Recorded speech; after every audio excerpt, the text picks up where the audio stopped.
Hello and welcome to Afternoon Equality. My name is Christy, and today I'm talking to Kim Cox, who is a therapist that specializes in anxiety and stress in kids and families. I've actually known her for quite a while, so I'm very excited for this conversation because she reached out, and we've been discussing this for a while. But we were going to talk about ADHD and neurodiversity, which is something that I've been learning about for myself for the last year especially, and we'll get into that during the conversation. But I'm really excited for you guys to hear what we talk about, and yeah, let's get right into it.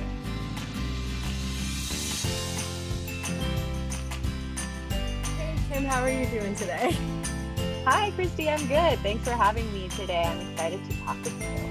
Yeah, I'm so excited for this conversation. I know we've kind of gone back and forth a little bit, but I'm really this one is really near and dear to me, especially because we're going to talk about neurodiversity, neurodivergency. I'm not sure what the terms are in ADHD, which is something that I've really been discovering for myself, especially in the last year or so.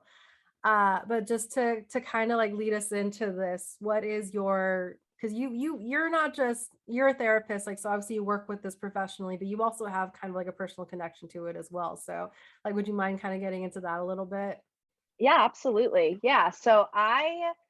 It's a long story because, I'm in my mid 30s. So it's been a long journey. But I have been working in the world of developmental deficits, developmental challenges, developmental disabilities, all these D words, um, for pretty much either personally in my personal life with my family and my mom's business, which was working, literally developing an empire around children who have neurodiversity, neuro differences, developmental differences. Mm-hmm.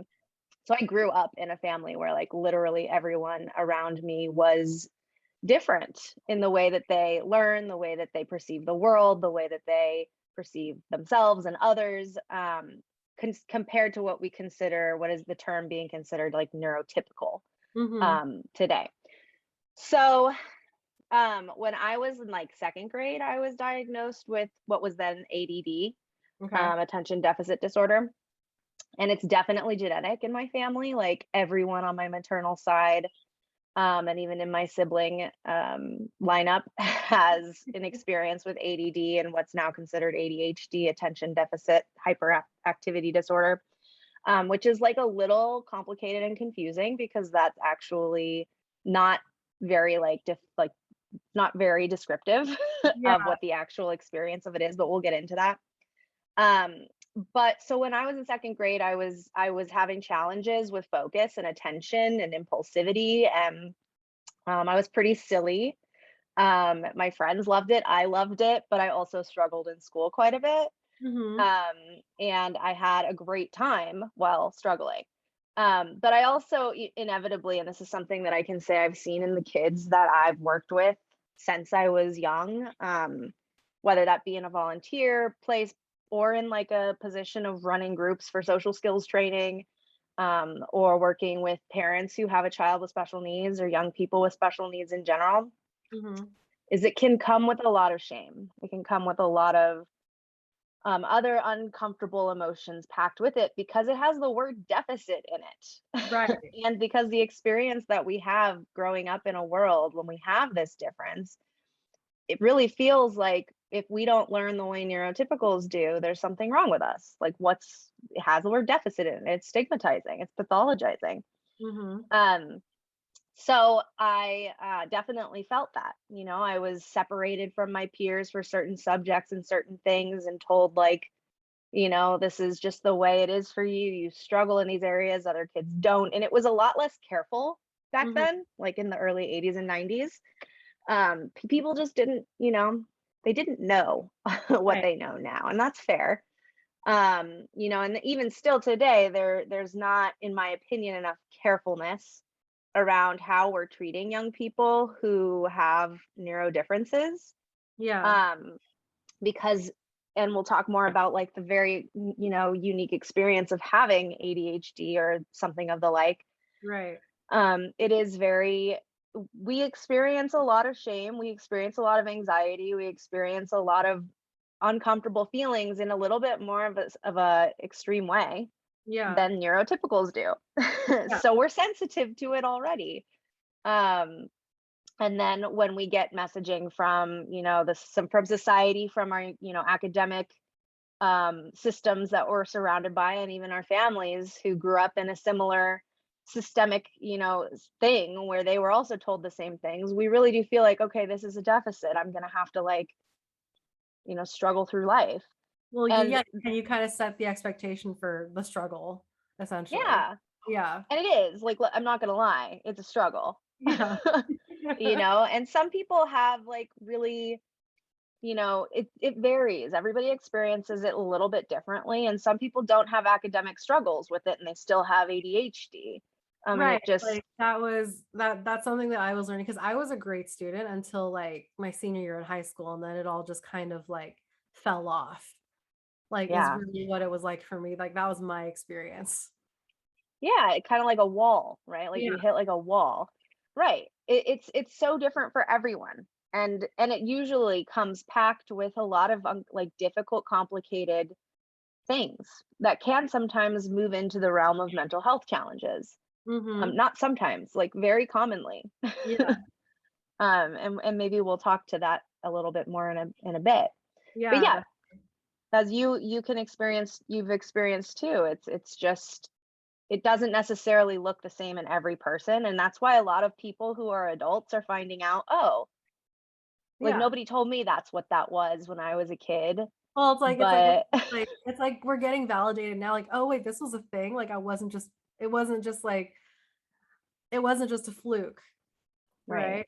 And I mean, like, to your point about, having, because you had mentioned something about people, not about, like, being, like, careless with, like, the way that they kinda, like, treat these things. Like, I think, like, culturally, we're so used to wanting to put labels and put things in boxes, and so then, like, and that actually, like, that brings me to another question because I know we talk about ADHD and then we talk about, like, neurodiversity and neurodifferences. Like, ADHD Hmm. is just one of a few, right? Like, it's not like the umbrella isn't ADHD. ADHD actually is under another umbrella. Absolutely. Yes, that's a good point. So ADHD is one of a few different types of, I mean, there's who knows what falls under it. I don't even think it's like my place or the place of one person to say like what is neurodivergence or what is neurodiversity. Mhm. Because I think that's for the person to identify with. It's similar to kind of like all the other identities that we're learning how to become more open about and embracing the diversity within. Yeah. The things that we're all talking about right now with sex, gender, sexuality, gender, Mhm. class, culture. These are all parts of our identity, and so is our diversity in the way that our brain functions. Mhm. And I think that it's just, if you're in this community, then it might actually be a big part of your life and what you're discussing. But in the global world, most of the people in the world are considered to fall under neurotypical, and it's Mhm. not a large. It's a minority group. Yeah. Yeah, It's, yeah, it's like that's actually the minority. Yeah. yeah, it's a minority group. It says, I'm trying to find the statistic, but I think it said like 30%, 30 to 40% of the population falls under neurodiversity, and the rest is considered neurotypical. And so what neurodiversity kind of speaks to is the way that it's a non-pathologizing term to describe the variations of our brain development in society, in today's society. Because if you look back at like caveman days, when our brains are still literally like, we're dealing with pretty archaic merchandise in our brain Well, it's like you're development. surviving, yeah. Yeah, like that, we didn't have to worry about going to school and like, dealing with like work crises and Yeah, they the weren't doing kinds of things. algebra, like No, we didn't necessarily need executive functioning all the time when we were like basically living every day for survival and procreation to Yeah, keep things moving forward and living like very short lives. yeah. So back then people with these brain types probably had really important roles in their, groups of families or tribes or whatever they were back then. Mhm. But today it's not quite so one size fits all. as we Yeah. like to make it out to be, or as like I think society just needs things to be simple, and it's just not. Yeah. Um, and so things that fall under neurodiversity, at least what's being kind of spoken to here, is ADHD, dyslexia, dyspraxia, Tourette's, and autism spectrum disorders.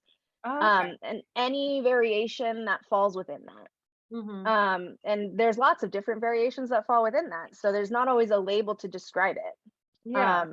But somebody who feels like I just don't quite feel like I fit into any sort of, you know, system that functions in a typical way, but I still like it doesn't necessarily mean I'm not doing all right. And maybe I'm doing well in a lot of other things, but other people, but society is not valuing that right now. Exactly. Yeah. Um, yeah, so it's a really common experience, 30 to 40% of the Right. population, right? But not what our systems were built for, like our academic systems, Yeah. our educational systems, our workforce, just the way that our society values things. It's just not quite exactly what it was built for. And Yeah. so we with ADHD have to either like learn how to sink or swim. Most of us learn how to swim. Yeah. In one way or Most of us another. do. What's Right. that? Yeah. No, like it was just like totally reminding me of just this idea that like, the standardized testing never worked for me. And then like, now as a working professional, the 9 to 5 schedule going to an office does not work for me. So like, I've managed to have like, I have a freelance gig and I can work midnight to 2:30 in the morning if I want to, like, because that's usually when my brain Exactly. works best. Like that's just how it is. It's true, right? Like, I think that's what a lot of people who, for example, me growing up with ADHD, I remember thinking in high school, like, I'm never going to college. I actually remember thinking, like, well, maybe I'm like stupid, but at least I have friends. Like, at least people like me. Like it Yeah. was my narrative. It was totally my narrative. And I was on medication when I was a kid, and it really messed with my system. Medications back then were, not all that different from now, but much, much, much better understood now, and how best to use it now is Mhm. very different from back then. And it messed with my health, and it messed with my social life, and it did help me academically. Yeah. Um, but it was not fun. It made me feel like there's something wrong with who I am when I'm not on these medication. Right. And so I really grew up feeling like, man, there's something so like wrong with me, and Yeah. I'm never going to be successful. And yet, like, if you looked at my life, I was doing fine. I was I Right. was doing pretty good. I mean, I wasn't in like the accelerated classes. I wasn't going to go to an Ivy League school. I had an IEP. I wasn't going to be, like the kid without, disabilities. I needed the extra support. And I needed it, because otherwise I would not be able to learn how to adapt to a neurotypical world, which was the expectation. Mhm. Um, I also was, given the opportunity to play a musical instrument at a very young age. And something about that experience really helped me with my brain organization. Great. Yeah. I even majored in music performance in college. Oh, That's wow. how I got into college. I auditioned, and You got it. I got in because I Yeah. was a good musician. But there's something about the way that that music helped me organize my brain. I think that really helped me um, learn how to adapt to a neurotypical world, and it Yeah. also really helped me have something that I could say I'm really good at. Like, this was my thing. And even though I wasn't the best in the whole world, like, I invested in it. It was harder for me than it was for your average person, according to the people in my life.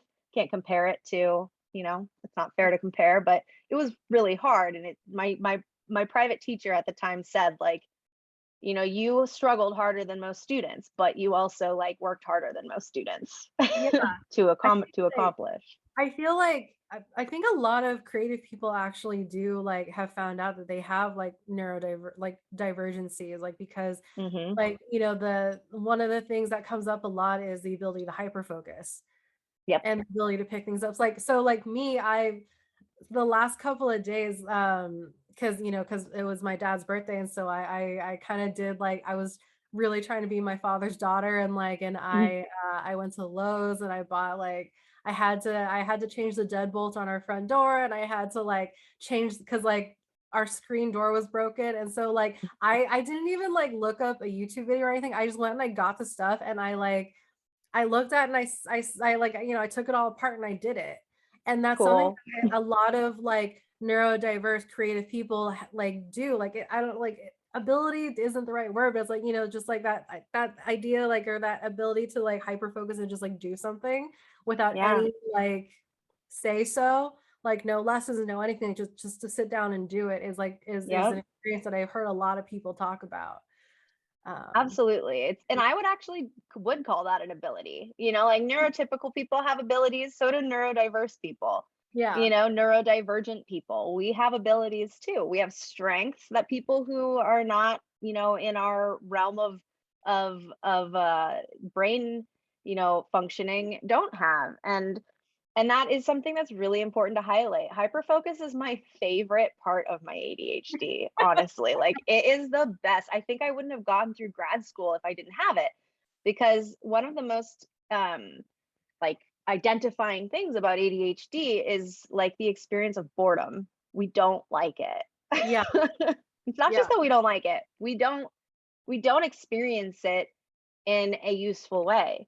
right. Um, we have to actually learn, and I do see the value in some adaptivity to the way, and I don't even know if it's a neurotypical way, but just the way of learning how to be. I do find the value in learning how to be and learning how to train our nervous systems in the ways of kind of mindfulness and grounding and learning how to be present, because that is something I know I struggled with as a younger person, even up until I became a therapist, and Yeah, even some time through that.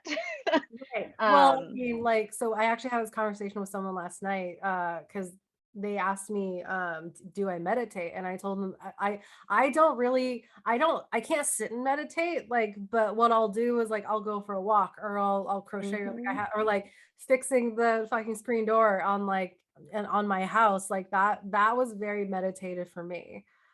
Yeah, and Because I think like, oh, go ahead. Sorry. no, just that like, just again, like just hyper focusing and like doing something and like and it's interesting because like meditation to me is usually about like, clearing your mind. Like that's what they say. Like it's supposed to be clearing your mind, rebalancing. But that to me, like even though like yes, I'm going through a procedural because like, I had to cut the screen and then I had to put it into the thing and then I had to trim it again and then Hmm. you put the whatever, like it's easier for me to I wasn't necessarily thinking about those steps, I was just doing them, and then that was, like, Yeah. Zen moment. Yeah, right. And I think like that's something that like as young people, that as adults we learn how to adapt to as our brain continues to develop, not whether we're on the wherever we fall on the neurotypical neurodiverse neurodivergent spectrum. We all have to learn, like our brains all develop eventually. Um they Yeah, all do. It takes about 28 years, 30 years depending on our, gender, yeah, but it does eventually develop. um and when that happens, like we do have a little bit more ability to kind of adapt um to the world around us, and we have more at our disposal mhm, in terms of executive functioning, so to speak, which is kind of like that behind our forehead part of our brain, the executive functioning part of our brain, which is involved with like decision making, problem solving, the opposite of impulsivity. right, The part that's rational, and is able to do things like sequence activities. Like I, as a child, really struggled with sequencing, and I had to be taught how to. And I still sometimes, my husband is like, I don't know. He's like, I don't understand why sometimes you can like put like something so daunting into like a really sequenced form, and then other times it's like you can't figure out how to like turn the TV on. yeah. It's like I don't get like how your brain works. Um, When you're like, "I don't because get how it works either, but this is I know okay." I actually really value how my brain works because it's gotten me to where I am, but it was definitely a struggle. Yeah, Um, but in terms of remind me what you were just saying. I don't want to divert too Well, then we far. were talking about, like, neurodiversity and boredom. Oh yes, there we go. See, Yeah. that's how the ADHD mind works. Just going off. Like I could talk about a million things and I Yeah. want to. Um yeah, so boredom is something we struggle with. And it's a very common experience that's where that kind of inattention. If I'm not super interested in what I'm doing, I'm not going to be interested in it at all. And I'm not even going to really be motivated to try to figure it out. And it's going to, depending on how that presents for you, like if, you feel like you signed up for something and you're supposed to want to do it, Yeah. but you don't actually want to, then you feel like you have to and you force yourself to, but it's miserable. Yeah. That's what a lot of experience of education is for people with ADHD. It's like I'm Mhm. supposed to want to do this, and I'm supposed to be able to do it the way everyone else is doing it, but for some reason it doesn't feel good because I'm a little bored. My brain just isn't like picking up on things the way other people's brains are. And Mhm. I'm also way more interested in this other thing. So I'm going to go focus on that and I'm going to get real proficient at it. Yeah. And I'm going to like really enjoy that. And like, for example, right now, like mindfulness and grounding and meditation is a part of mindfulness, right? But Mhm. meditation is like not always the place to start for people who have um, busy minds. Right. um, it's not. It's the hardest thing to do, and it may not even be necessary, honestly. I do value it, but it was back when I was younger and people were like, "Oh, mindfulness and meditation and so good for your brain. You should try it." I'm like, "I don't have time for that. No. Like, I don't want to." yeah. I have zero interest in that. But fortunately for me, I was trained in how to deal with anxiety, which is very, very commonly paired with ADHD. Very common. Sometimes you can't tell the difference between a Mhm. kid with ADHD and a kid with anxiety. And oftentimes both exist at the same time. I know that was me. But back then in the 80s, in the 90s, nobody knew what anxiety was, or at least that wasn't something they were talking about with kids. Yeah. Um, Mindfulness is actually less about the structured experience of doing an activity that's mindful. It's actually more like, for example, right now, just like in order to focus, I'm sitting here playing fidgeting with this, Oh, right? okay. Like I'm Yeah. never not fidgeting. If you're sitting in the like office with me and you're one of my clients, you'll see me like picking at my nail polish. You'll Yeah. see me. I almost always have a fidget with me, especially when I'm doing telehealth because I don't know how to feel grounded when I'm not, and it's for me it's tactile. Like I Yeah. have to be doing something Yeah. that reminds me where I'm at. So, if I'm not with something in my hands, I can't focus. I will be fidgeting, I'll be looking around. Like if I were younger, especially, I was like all over the place. But it doesn't mean I'm not listening. It Right. doesn't mean that I can't be present. It doesn't mean that I'm not like engaged and interested in what's happening. And I think that's really important to understand. Like just because we don't look like we're present doesn't mean we aren't, but we can look like we're present if we figure out what our isms are. Yeah, yeah, yeah. Well, that's kind of, this is another term that I've been learning more about, but, like, masking and, like, learning how to present yourself as a Yeah. neurotypical. Well, I think that's what they want, right? Like Yeah. that's what society wants is like how can we get everybody to live within this one way of being? But I don't think very many people with ADHD actually end up like doing exactly what everyone expects us to. We Right. actually, a lot of us find our own way forward, even if we did succeed enough to get through school and go to college. And Yeah. most of us like do figure something out. We are usually like historically the people who fall within the ADHD realm are very successful people. Yeah. They are. And that's Yeah. very countering to the narrative of a young person who's in remedial classes at with an IEP being told like you have differences. Yep. So it's very different because you have to find it's a journey. You have Yeah. to find your way. And that's why like when I hear your story, it's kind of like, man, I knew what this was from a Mhm. very young age. For so many adults who didn't and just slipped through the cracks, Yeah. like it must have been so confusing. Yeah. Well, let's lean into that a little bit, because obviously, so I know you kind of mentioned earlier, but like this helping people cope and learn about these things is almost like a family business for you. But so how do you help children and families and or adults like who are, either getting diagnosed or learning about this or wanting to cope with it? Like what does that look like for you? Yeah, so I mean, I work with a lot of different people. I actually specialize in treating anxiety and stress in young people, young kids, teens, young adults, and I do specialize in working with parents who have people in their life who fall somewhere on the neurodivergent or diverse spectrum. Hmm. It depends who I'm working with. Like I said, I specialize in anxiety and like I said earlier, a lot of people with anxiety, a lot of people with ADHD have anxiety. Not everybody with anxiety, unhelpful anxiety, so to speak, Hmm. um, have ADHD.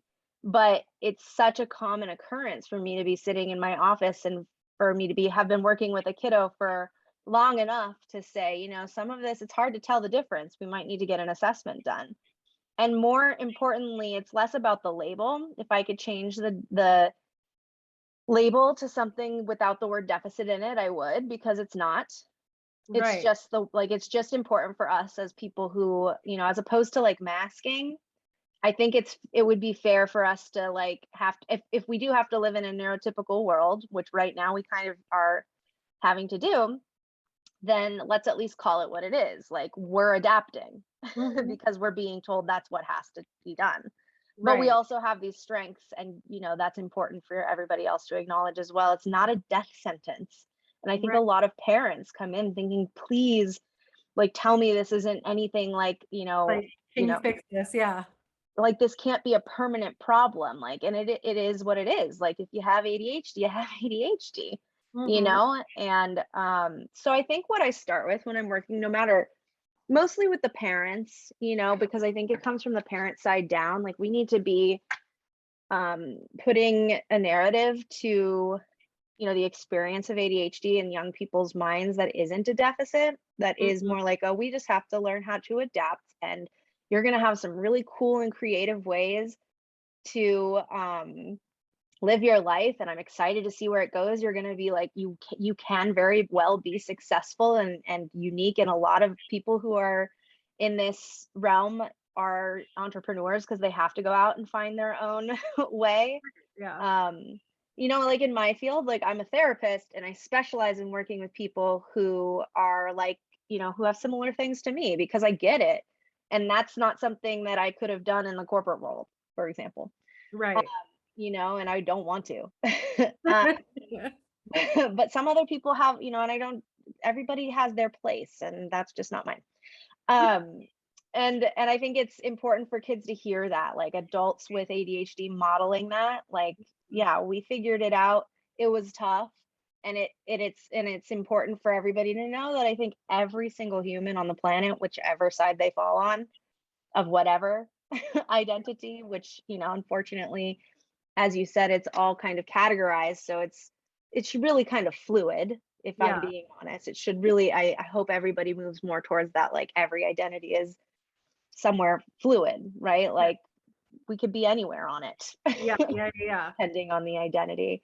Um, and that's just it is what it is. But I think what I try to help parents understand is, like, your child has this, another person's child has this. And you have this, and another person, and like, you can call it a deficit, you can call it, you know, what I like, it doesn't, the reality is it's marginalized. The reality is it's oppressed. The reality is it's microaggressed against. Mhm. Like, these are all because people don't understand it, and they fear it. Mhm. Um, and so they want to put it in a box and say that's different from me, therefore it's not okay. Right. Or it's a deficit. And that's not true. And we have to, like, be the pioneers in this world of people who, like, we all have our thing. So nobody is exempt from having a life that is, like, trauma free. Right. Um, and that isn't realistic. But we all have our different, areas of advocacy, because we all have a different thing. Yep. So we can be sensitive to one thing and have less awareness about something else because it doesn't impact our lives. So I really try to make that, a focus with parents that, like, first of all, this is probably genetic. So where does this come from? Who Mm-hmm. else struggled? Let's normalize it and find some compassion for both. And most of the time, a parent has a diagnosis. Mm-hmm. Um, and then they're, kind of like, oh, that makes sense that my child would. I didn't, even think about that. Well, yeah, like it's a genetic thing in most cases. So I help parents with just understanding the experience of somebody who's either the hyperactive type or the inattentive type or the combined type, because there's three types of ADHD and they look different but similar and they overlap, and sometimes they're completely overlapping if you're the combined type. So I Mm-hmm. make sure they understand, like, this falls under ADHD, this falls under something else, and they're playing not so nicely together. Like, for example, unhelpful anxiety can play not so nicely with an ADHD brain who has difficulty with executive functioning and difficulty with impulsivity and sequencing and decision making and being like, emotional regulation is a big thing as well.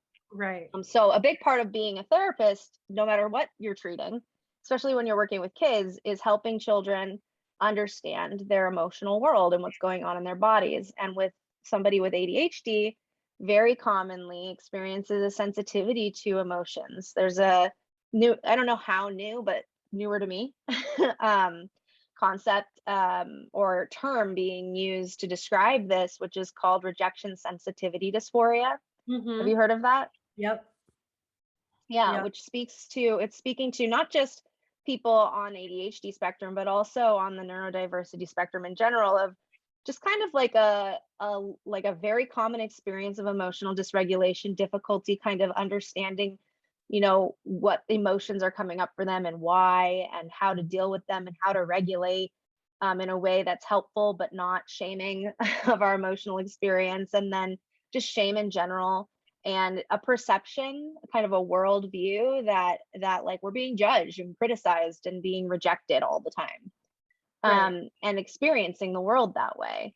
And and it's not uncommon. I know I relate to that, or related to that a lot when I was younger. Mm-hmm. And so therapy, no matter if you have ADHD or not, and you can relate to that experience of Yeah. having that narrative in your mind, therapy is a place where you can go to learn tools on how to kind of learn how to regulate emotions and how to deal with big feelings and how to deal with, things that are really, hard for people with a ADHD to deal with, that isn't so hard for people without. So I help children. That's the part I do with children, is helping them learn how to cope, learn how to regulate, learn how to become kind of like the manager of their bodies. Mm-hmm. They can't necessarily stop their bodies from being reactive, but they can learn how to respond to that instead of react. And that can help family dynamics, that can help Right. social dynamics, that can help at school, that can help with executive functioning and learning how to be more present even when you're bored. Mm-hmm. Yeah. Um, and then I think, so I do a lot of work with parents on how to model and how to access resources that are out there. There's a lot of coaching and educational therapy out there for kids and families who need a little bit more structure, in how, because a lot of times a parent has the same experience as their child. And so it can be hard for them to be like, well, I struggle with this too. How do I help my child not struggle in the same way as I did? Or if they're going to struggle in the same way as I did, how do I help that develop and grow in a productive direction? So I help with that, coming up with like plans and time to help with time management and organization, and to come up with ways to make things that are usually pretty boring a little more engaging. Like, Yeah. how can we make chores around the house something that's not like, all or nothing? Because that's what happens in our minds. It's like, I'm just not going to do the thing I'm not interested in doing, and I'm going to do the thing that I'm really interested in doing. Yep. That's Okay. it. Well, and I think it's because I when you were talking about kind of going from the parent side down and really having those like that like the conversations around changing the narrative where we're validating what's happening, like I was tearing up a little bit because I was thinking like, damn, like I wish I had that. And like not saying Mhm. that my parents were bad or anything, because obviously like, you know, like we were talking about, this wasn't really like, it wasn't really a common thing for people to Right. talk about when we were kids. And Mhm. so, and again, like, you know, I was very successful in school until until like literally my senior year in high school. So like Right. I was neurotypical, or like I presented as a neurotypical like up until then, and then it was just like everything just like shut down. And so Yeah. it felt like it came out of left field for everyone, including me.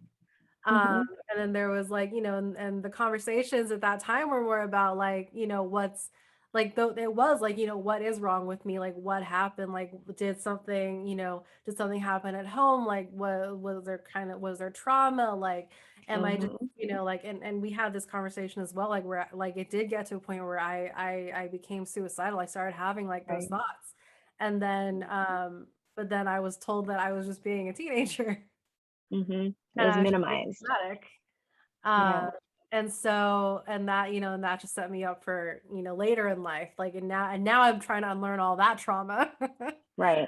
Yeah. Well, and like just kind of like process that trauma, right? Yeah. Like, right? Like I think unlearn is like such a feeling I can relate to. I wish I could unlearn so much of my trauma as well. You know, like from just the experience of feeling like incapable and, you know, just like I wasn't going to cut it in life. Yeah. You know, that like different trauma, right? Like it presented so differently in our lives because I was given the label early. And this is why I'm like not a hater of the label because I feel like at least I knew. If I didn't know, I think I probably would have been so confused. Yeah. Kind of like what ends up happening to people when they find out later in life where they're like, I just can't sustain what I was doing before because I just like I'm just not feeling it anymore. Like I don't care enough. Right. Right. Or like, and I think in the case of what you're sharing, like I wasn't there. I don't know. But the abruptness of it, you know, kind of speaks to like probably like a long time coming Yeah. of that event happening and eventual burnout and most likely a combination of, you know, another experience with mental challenges like depression that hit at the same time. Yeah. Right? It was like when you bring in that and ADHD, then yeah, like where how are you going to continue on the road you were on? And I remember you Yeah. sharing with me like you were doing really well. You went from like 0 to 6 to 60 and then 60 to 0, Yeah. Literally. right? Yeah. Yeah. And so, you know, and I'm so grateful for you sharing your story because it's so normalizing for so many people who have literally never gotten, you know, to identify with they've probably heard it, you know, heard the label. And I think I remember you sharing like something that was really helpful for you to even start like you would have never known if you hadn't looked at like a TikTok video, Yeah. right? Yeah, I wanted to like I wanted to talk to you about this because you know you also mentioned how like a lot of your work is around helping to like educate your like the parents and also the kids and like and you know kind of teach them what these things mean and like and you know like you mentioned rejection sensitive dysphoria and like and those things and I'm nodding my head like because they're familiar terms to me, but they're familiar to me because of TikTok. Yeah, And like and right. so a lot of what I know is because like I'm on ADHD TikTok and I've resonated so much with the content that people are putting out there about like, you know, they're either therapists, they're educators, or they're just people who have experience in this.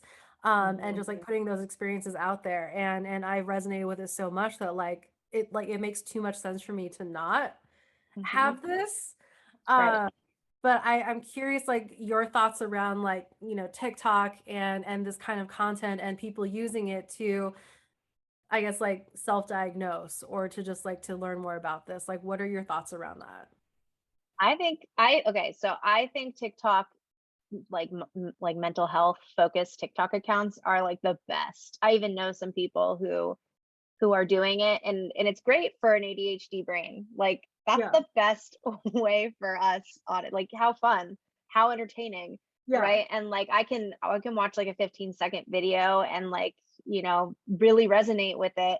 and then move on to the next and be like, oh, that's cool, that's cool, oh, check this out, right? Like that's perfect for our brain. I think that TikTok can be really like addictive, Yeah. and too much of a good thing is definitely a thing.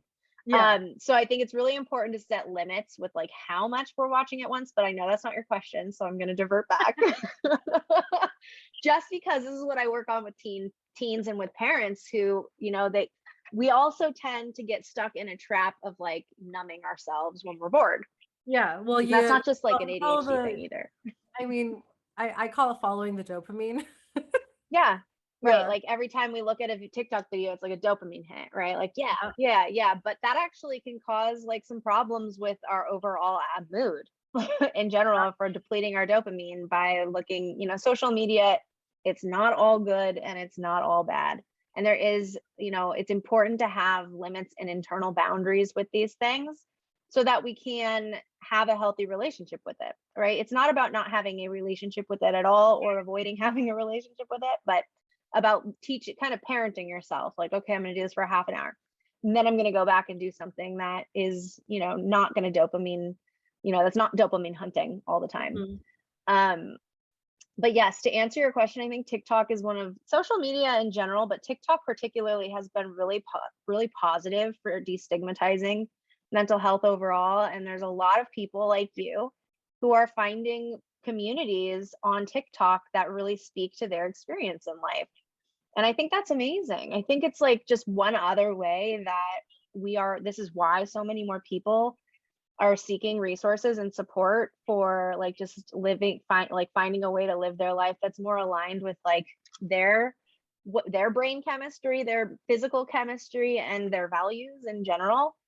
And I think that's amazing. I think it's so great. So I have a lot of love out there for these people who are not only professionals, those people are great, but I think it's really special when somebody who's just living their life out there, like trying to connect with other people and sharing their story like you are, who are just there to help other people feel like normal.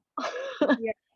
And I think it's a great way to get education out there without shoving it down people's throats, right? Right. Because a lot of times that's like what people are like. When I was a kid, people were like, and this is why you need ed therapy, and this is why you need tutoring, and this is why you need an IEP, and this. And I'm like, okay, I guess I need it. I guess I need it. I guess I need it. Right. Yeah. Like you're open to it. You're seeking to it. So when people are more open to the resources and the information, they are going to stumble across things that they're like, oh yeah, that really aligns with how I feel. And it's so relieving and it's normalizing. That it Yeah. doesn't it feel that way? Yeah, I definitely. don't I mean mean, to assume. yeah, no, but that's been a huge part of it is because like, again, like these experiences I've had, like I've had comments before from people who are like, you could write a book about these crazy experiences you've had with like these, bad teachers or with like whatever. And it's like, and it's really, it's taken, I mean, now I'm like, I'm realizing maybe they weren't bad. They just like, maybe it was me, like partly me because like, and not to say it was like a bad thing that like I wasn't successful, but like, like I think there was a problem there that other people had overlooked. And so Right. like it wasn't like I had a bad experience with this teacher, not because of the teacher and not because like I was a bad student, but because like there was another underlying issue there that should have been addressed. Right. And a lack of training and a lack of education and a lack of awareness around the experience of like especially young people like like brains that aren't done cooking yet. Yeah. Like there's diversity even when it's not considered ADHD or autism spectrum. Like I said, it doesn't need a label to fall into that category. And our brains are developing. So of course and they develop at different rates. We're not the same as each other Right. ever. Right. And we can fall into categories and groups of kids and groups of people, but it's never fair to look at one child and say, yeah, well, you are like not going to make it because you don't level up to these kids. And so I don't think like, I think it's hard to go back and say like, yes, my teachers were bad. There were definitely some, let's be honest. but more like they just, and still even to this day, a lot of teachers don't have the training and education to spot it. Mm-hmm. And in terms of like education and bureaucracy in the school districts, like it's complicated because a lot of teachers aren't given the training or aren't encouraged to point it out unless it's really getting in the way of the classroom environment because it's expensive to give kids those extra resources. Right. So there's a lot of kids who slip through the cracks. Yeah. A lot of adults who become, adults like you are, who are like, well, that, I didn't know. Yeah, exactly. Like, well, no one knew apparently. Right. Nobody, at least nobody knew to the extent that they were gonna say you deserve some extra resources or you deserve to have, a conversation about this and understand your brain a little bit more. Now that's happening a lot more, particularly because parents are much more educated and professionals are much more educated and kids are talking about these things more. Yeah. Even in the Yeah. school, like there's these things called 504s and IEPs.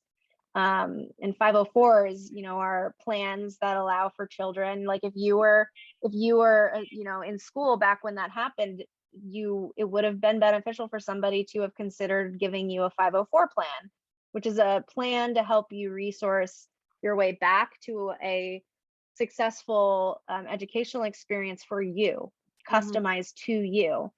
Um, and I know they existed back then, but I don't Mhm. know how often they were used Right. back then, or spotted back then. So, and it's actually a legal obligation of the school to do, especially if a parent says, like, my child is working with a therapist and they have, recently been diagnosed through assessment with ADHD, and we want you guys to, look into developing a plan for my child or my teenager to, get some accommodations Mhm. to help them access the world Yeah. and their educational environment in a way that speaks more to the way their brain works. Well, and As I opposed, yeah. yeah. Mhm. No, like, keep going, sorry. No, no, please. That was pretty much it.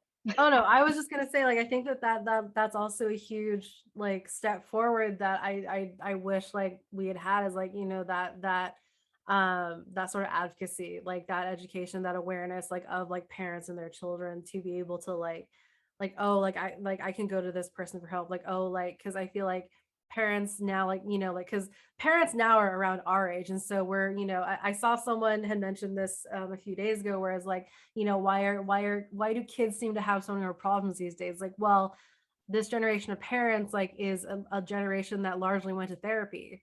Hmm. Like, this generation of parents, like, are much more aware of, like, of these things, and so they're advocating for their kids more, and they're Yeah. advocating for their kids to get therapy, or they're advocating for, these things for, the 504s in school, or whatever. Like, they're aware of these things now. So it's not that Hmm. problems are now popping up, it's now that they're being recognized.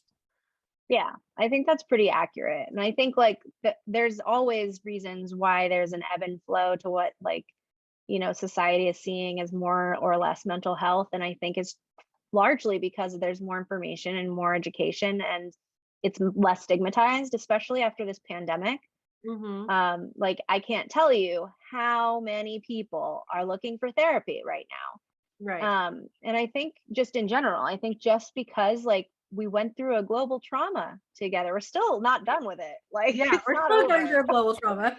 We have a rise in cases coming up as we speak right now in California. So like it's never it's ebbing and flowing. We're not done with it yet, but it certainly was something that we before the vaccination was something we really had to navigate in a really uncertain way. Yeah. And everybody, like I was telling somebody else this the other day, like the pandemic was a forced depression. It kind of like the rules were don't go to work, don't go to school, don't hang out with your friends, don't socialize, don't leave your bedroom, don't even like, just sleep whenever you want. Don't bother sleeping at night. You can sleep during the day, sleep whenever you want. You Yeah. know, um, Make your own don't schedule, like, eat make when you your own want. schedule. Yeah, Yep. don't do anything. Don't go to the gym, don't work out. It was like a force. That's what depression is. So people are like, well, there's a rise in depression since the pandemic. Yeah, because we were literally forced to be depressed. Right. It makes sense, right? So like, yeah, so I think it's really opened up, but like because it happened to all of us, I think it's Mhm. really opened up this avenue for people who weren't open to therapy before, because now it's like, well, I'm just like everyone else, you Yeah. know? So it really normalized mental health challenges, because of course we're coming out of this with some more mental health challenges, Yeah, yeah, yeah. you Well, know? yeah. So I don't want to keep you. I know we've been on for like a while, and this is amazing. All I good. just wanted to ask as we head into the holidays and the end of the year, because I know like this can be a really triggering time as well for anyone, like, children's, adults, whatever. Are there things that you believe people can be more aware of, um and or like, what can we do to sort of like mitigate what, these things that might come up? I think just like generally speaking, like this is kind of a good segue from what we were just talking about. Like we're dealing with some unprecedented stuff right now. Yeah. And, based on this more specific conversation of neurodiversity, I think it's just really like, I don't know, the population that watches this, podcast, but Mhm. I mean, or this video, but I think that it's just such an important thing for us all to reflect this year, um, on diversity in general.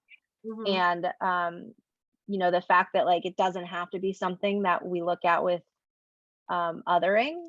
Mhm. Kind of like if you're sitting around the dinner table and you have a teenager who's exploring their gender and they want to be called they, or that not even want to, that's the term they identify with right now. And maybe that'll change, maybe it won't, because they're questioning and they're exploring. And this is also coming up a lot in like the middle school age kids right now. It's just Right. really, really common for kids. And I think because it's been normalized, Mhm. like we talked about earlier, it's a fluid world we're living in.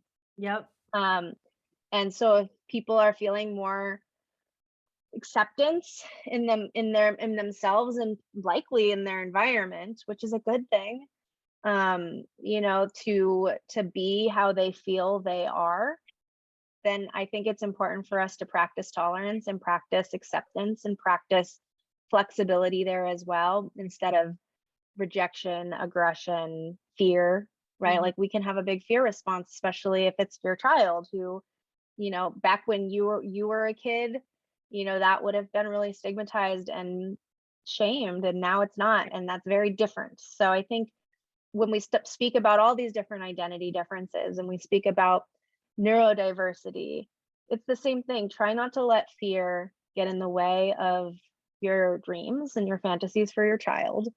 Try not to get fear get in the way of your dreams and your fantasies for yourself, Mhm. because it can all happen. It's not a death sentence. Diversity is not a death sentence.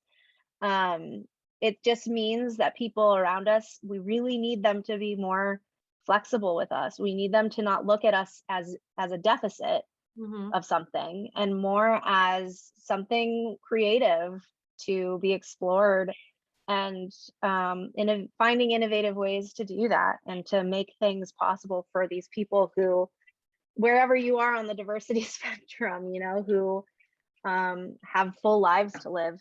Yeah. And I think just having like conversations that are open during the holidays, because it's such a stressful time for most families. Right. And if you can't, then just don't say anything.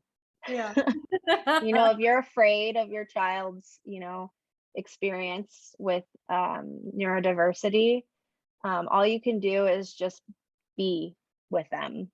Yeah. Um, it doesn't necessarily mean that they're gonna not have a successful future. So Mhm. I think it's just a matter of empowering talk, finding creative ways to be together and not to put a lot of focus on it, because it's just one piece of experiencing life. It's Yeah. not everything.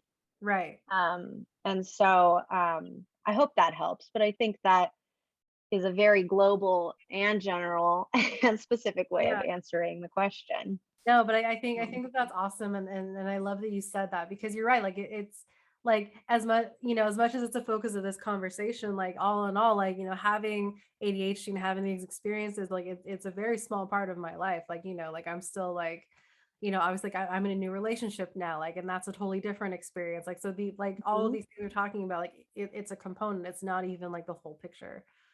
Yeah, and they blend, right? Like every part of our identity is integrated into all of our other ones. So Right. it's not it's not that it's small. For me, it's like a big part of my everyday life, Right. and I'm sure it is for you too, but it's integrated, Yeah. right? And it's like, I think what happens when a lot of parents end up focusing on it, or people end up focusing on it, um, first of all, I will say that's a very big part of the initial part of coming to terms with that part of our identity. So I think that's really normal. I think having it be a big part of like what we talk about and what we think about and what we do every day, when we realize this is what it is, is normal and important.